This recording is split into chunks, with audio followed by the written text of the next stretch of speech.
what you're trying to say, where you've got to cater for everyone as much as possible with your Yeah, and images. it's always good to have like as a non-concept artist at any point anyway, like other artists that are working in a studio, it's always nice to have that North Star, as they call it, or the Bible. It's just like everyone is working on the same thing. So to have an image like this to say, okay, this is what it's going to be, it's a lot easier to sort of have the conversations to aim towards that thing instead of like it being this nebulous idea of like, oh, it needs to have two-tone lighting and it's in a hangar bay and like, wow, what's the shuttle going to look like? All that sort of stuff.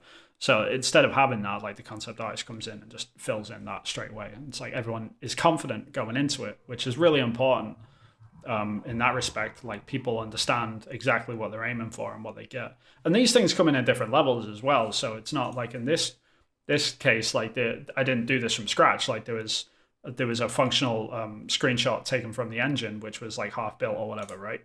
And then we take screenshots of that and then we paint over it because they might be trying to figure certain things out in context. Like how is the sprawl or the black goo on the floor, like how is that all going to look in context at this level with all this other stuff that's happening? We need to add like more stuff there. We need to add light, and what's the two-tone lighting going to look like? All these answers I can give even in mid-production. Like none of this is really, like people have this assumption that video games are sort of done in a vacuum before production. And it's the biggest, I don't know, it's the biggest misconception about what we do more than anything. Is like, no, production concept artists are there until the game's released, pretty much. Like we're working on the game constantly. And sometimes you get levels that are 99% done and we need to do a paint over. And there's some levels that are literally just big gray cubes with nothing on them. No texture, no lighting, no nothing.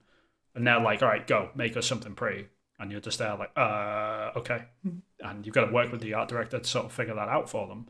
So then they can move towards that. But it comes at all different levels and different stages. So it really depends on what you're trying to communicate and what the art director needs to be able to communicate to other people. It is dependent upon that.